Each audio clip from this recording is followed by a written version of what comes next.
Hello folks, over the years LEGO has dropped quite a few series, some popular like Video and Dots, others not so lucky like Legends of Chima and Bionicle.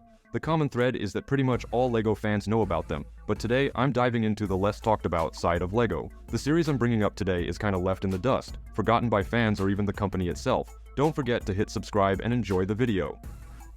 I don't think anyone would disagree if I said Scooby-Doo's glory days are behind us. The original Hanna-Barbera series is over half a century old, and the last movie to hit over 100 million at the box office was 20 years ago. Doesn't mean the franchise is toast, but let's be real. A LEGO Scooby-Doo series in 2000 would have made more sense than in 2015. It's like if LEGO dropped an Avatar series 13 years after the movie.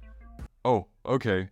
LEGO had its own take on it. The first and only wave of sets had 5 playsets, mostly for kids rather than the older fans. These days, LEGO might have dropped a giant shaggy bust for a hefty price tag, but back then, no 18+ series. Seriously, no one really talks about this line. Sometimes it feels like it never happened, but it did, and it was decent. Had different monsters, solid builds, almost Monster Fighters level, lots of new parts and hairstyles, and not crazy expensive. But like I said, LEGO was a bit late to the game, so most sets were kinda meh. Mummy Museum Mystery, Mystery Plane Adventures, Haunted Lighthouse and Mystery Mansion were part of it. Surprisingly, only the Mystery Machine sold well, probably because of its geeky cult status. Even fans forgot about it, let alone LEGO. They didn't even bother dropping a brickhead for the movie release in 2020. Alright, Scooby-Doo is kinda famous, but that's just the warm-up. LEGO brought out stuff that even the biggest brick fan wouldn't remember now. Ever heard of the Fusion series? It kicked off in August 2014 with only 4 sets. Its deal was blurring the line between real and virtual reality. Yep, it's like the granddaddy of all those new video, hidden sides, and other VR-like series. Each set had about 250 pieces, mostly building not too fancy structures. You'd scan them in a special app, and then play mini-games on your smartphone screen. Hunt for items on a map, race, and the coolest part, build your own cities and castles. At the time, it was a neat idea, especially since each set was all about a specific theme: castle, racers, city, and friends. If the series had stuck around, we might have seen similar interactive stuff for Star Wars, Ninjago, or space. But it was so successful that they shut it down after just a year. And it makes sense. Seriously, who in their right mind would shell out $35 just for a game, even if it's alright when there were already a million free options on the App Store and Google Play? While other stop series like the pricey Monster Fighters get popular over time, picking up Fusion these days without the app, just as a random set of pieces, doesn't make sense. Probably why it disappeared so fast, especially since it wasn't even sold everywhere. Anime. Have you ever thought about why LEGO doesn't really do stuff from anime? Like, we've never seen LEGO sets based on Studio Ghibli, Naruto, or even Pokemon. Maybe it's because of the Wachowskis. Anyway, let's dig into it. Speed Racer, or Mach Go Go Go as it was first called, is this super old anime from 1967 by Tatsuo Yoshida and Hiroshi Sasagawa. It got crazy famous, not just in Japan, but also all over the place, even in the USA. So, in the mid-2000s, the Wachowskis, back when they were calling themselves brothers, had this idea to turn Speed Racer into a movie, like a sports movie kind of thing. It hit theaters on May 9th, 2008, and despite the anime being a big deal, the movie totally tanked. I mean, it crashed and burned. But back in those days, LEGO used to pick licenses based on whatever looks cool, so they couldn't resist this seemingly cool project. Long story short, we got a series called Speed Racer with 4 pretty big sets, part of the Racer's lineup.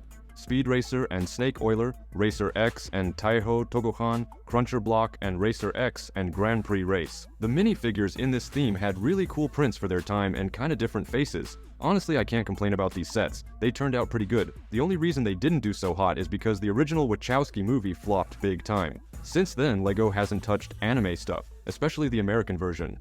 Minions. Probably the unluckiest LEGO series ever. I mean, who doesn't know the Minions?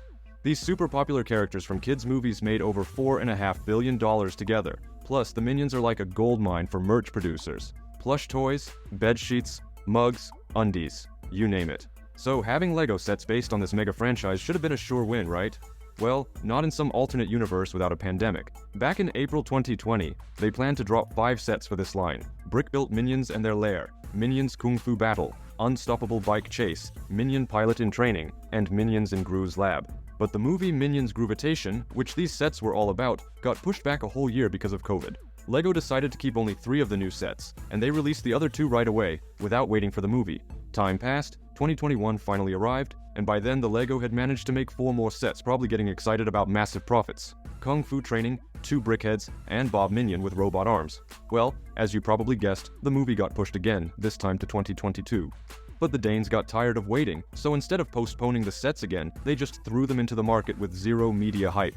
And the movie, surprise, only hit theaters recently, in July 2022, when some of the sets weren't even available anymore. Sure, these sets probably sold okay, but considering there were no more sets for the series this year, it's clear the lineup didn't meet expectations. Personally, I totally forgot about it back in 2021. FORMA. It's this super unknown LEGO series that's different because regular fans made it happen through crowdfunding. It's all about these fish models you can put on your shelf, and they do cool stuff that mimics how real underwater creatures move.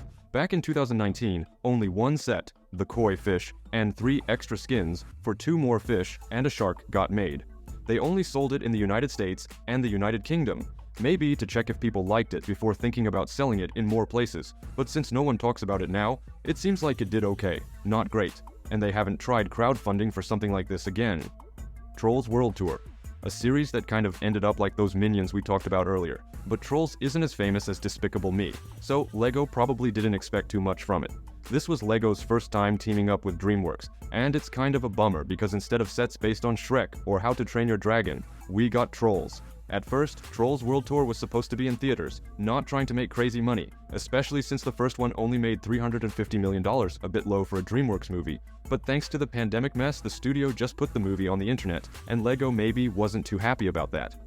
Even so, LEGO made a big 9 sets inspired by the movie, more than any other line we talked about before. They were probably hoping for it to be a big hit in theaters. Well, that didn't work out, and the series didn't do so great. And as for Puss in Boots: The Last Wish, there were no novelties to expect.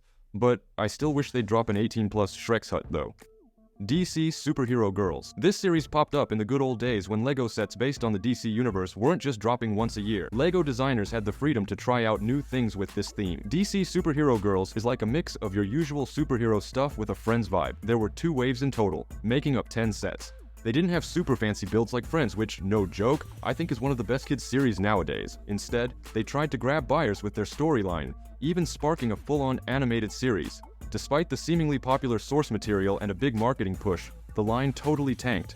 And when I say totally, I mean it was one of the worst-selling themes of the last decade. Honestly, I should have thrown in the main DC series in today's video too because things haven't been going great with that one lately either, but that needs its own deep dive. Thomas and Friends, one of the not-so-famous but long-lasting themes in today's video. These sets first hit the scene in 2005 as part of the Duplo series, meant for really little kids, like around 2 years old. Each set in this theme was super easy to put together, usually with no more than 2 trains. Some sets even had a full Duplo figure of Sir Topham Hatt. The line stuck around until 2009, giving birth to a total of 14 sets. It all wrapped up in 2010 when Hit Entertainment split from LEGO, moving on to LEGO's rivals like Mega Bloks, which did way better and still seems to be going strong. By the way, Thomas had a shot at being in the LEGO movie, as concept art hints, but due to a change in studios, the idea got nixed. And that's all. And no, I don't think Bionicle was a flop, that was just some comment bait. Catch you later.